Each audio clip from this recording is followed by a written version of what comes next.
Praise the Lord. வாழ்வை வளமாக்கும் தேவ வார்த்தை 2 கொரிந்தியரின் புஸ்தகம் 12ஆம் அதிகாரம் 9ஆம் வசனம்.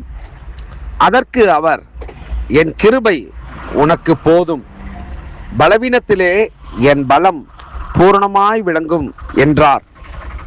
ஆகையால் கிறிஸ்துவின் வல்லமை என்மேல் தங்கும்படி என் பலவீனங்களை குறித்து நான் மிகவும் சந்தோஷமாய் மேன்மை பாராட்டுவேன். ஆம், அன்பான கர்த்தருடைய பிள்ளைகளே, இந்த வார்த்தையை நாம் அநேக நேரங்களிலே உபயோகிப்பது உண்டு.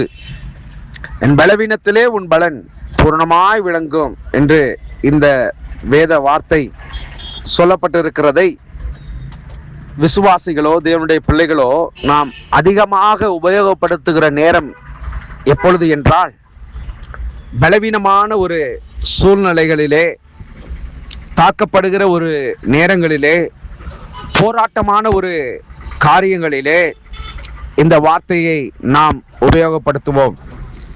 அன்பான கர்த்தருடைய பிள்ளைகளே, உண்மையாகவே தேவன் அவருடைய கிருபையை நமக்கு தந்தருளி இருக்கிறார். ஆகவே தான் அப்போஸ்தலனாகிய பவுல் அவர் சொல்லுகிற ஒரு காரியம், என் பலவீனத்திலே நான் சந்தோஷமாய் மேன்மை பாராட்டுவேன் என்று. அப்படி என்றால் அந்த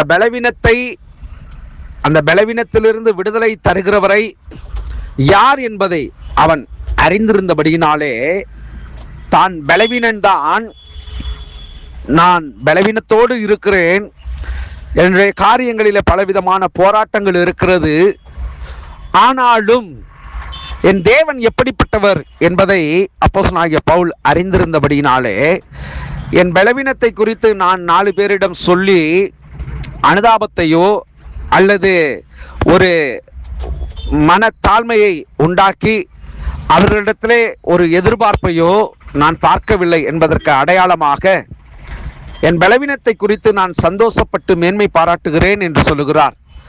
அதற்கு காரணம் ஒரே வார்த்தை தான். அவன் அறிந்த தேவன் அவர் எப்படிப்பட்டவர் என்பதை அவன் அறிந்திருந்தபடியினாலே அவன் வாழ்க்கையிலே ஏற்பட்ட சோர்வுகள் சோதனைகளின் மத்தியிலே அவன் கலங்காதபடிக்கு அவருடைய கிருபை எனக்கு போதும் என்று சொல்லி அவன் அங்கே பேசுகிறதை பார்க்கிறோம். அன்பான கர்த்தருடைய பிள்ளைகளே, உங்கள் வாழ்க்கையிலும் சில போராட்டங்களை, சில சோதனைகளை, சில பிரச்சனைகளை நீங்கள் தாங்கி கொண்டு கடந்து வந்து கொண்டிருக்கலாம். கர்த்தர் உங்களை பார்த்து தான் சொல்லுகிறார், என் கிருபை உனக்கு போதும் என்று சொல்லி. ஆகவே நீங்கள் உங்களுடைய பிரச்சனைகள் போராட்டங்களை எண்ணாதபடிக்கு கர்த்தரை குறித்து சந்தோஷப்படுங்கள். கர்த்தருடைய பரிசுத்த நாமத்தை உங்களுடைய பலவீனத்திலே மகிமைப்படுத்த கற்றுக்கொள்ளுங்கள். கர்த்தர் பெரிய காரியங்களை அவர் செய்தருளுகிறவராயிருக்கிறார். ஜெபிப்போம். நல்ல தகப்பனே, ஆசீர்வாதமான இந்த நாளிலும் உங்களுடைய நல்வார்த்தைக்காய் ஸ்தோத்திரம்.